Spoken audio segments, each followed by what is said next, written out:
28 თებერვალს ახალმთვარეობა იმოძრავებს თევზების ზოდიაქოს ნიშანში მე-10 გრადუსზე 0 საათზე და 45 წუთზე. თევზების ენერგიები იქნება ძალიან გააქტიურებული, რადგან აქ პლანეტების უმრავლესობა იყრის თავს აღმავალ კვანძთან ერთად, ხოლო ახალმთვარეობას იუპიტერთან ექნება კვადრატი.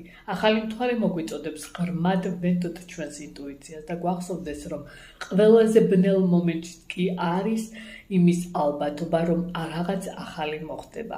ახალმთვარეობის ენერგია ძალაში იქნება 14 მარტამდე, როდესაც გვექნება სრული მთვარის დაბნელება.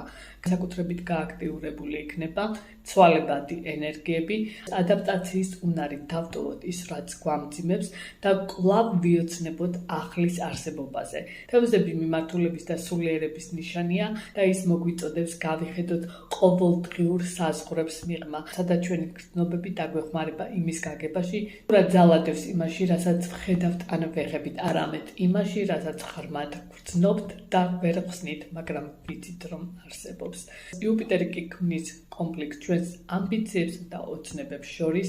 აქტიურობის სურვილები ძალიან მაღალი იქნება ამ პერიოდში, მაგრამ შეცდომების ალბათობებიც ძალიან იზრდება, რადგან აქ სუბიექტურობა, ტყუილების ალბათობა ძალიან მაღალი იქნება. ხოლო ახალმთვარეობის ენერგიებთან ერთად გავითვალისწინებთ იმასაც, რომ 3 მარტს აქტიური გახდება რეტრო ვენერა ვერძის ზოდიაქოს ნიშანში. ეს ტრანზიტი აღნიშნავს გადახედვისა და გადატვირთვის პერიოდს, განსაკუთრებით ჩვენს ურთიერთობებზე, ურთიერთობები როგორც პირადი, ასევე საქმიანი კუთხით, იმპულსურობა და ნაჩქარევი გადაწყვეტილებები წამოიწევს ამ პერიოდში. არის პერიოდი, რომელიც შესაფერისია იმისთვის, რომ განვიხილოთ, დავასრულოთ თუ განვაახლოთ ჩვენი ურთიერთობები.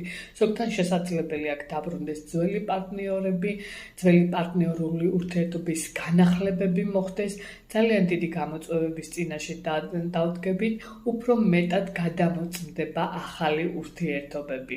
კარგია ვიყოთ ამ პერიოდში რეალობის არქიტექტორები, ფოკუსირება მოვახდინოთ ჩვენს ცხოვრებაზე, მის განვითარებაზე. თულად უნდა ვიყოთ ახალმთვარეობის ენერგიებთან და განსაკუთრებით მარტის თვე იქნება გადატვირთული, რადგან ამ პერიოდში ახალმთვარეობასთან ერთად რეტროგდება ვენერა, ასევე მერკურიც.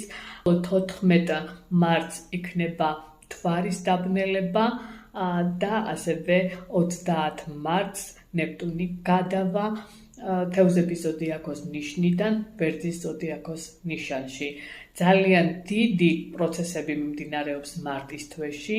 ვაყვებით ამ პერიოდში ამბიციებს, ნუ გააზვიადებთ, იყავით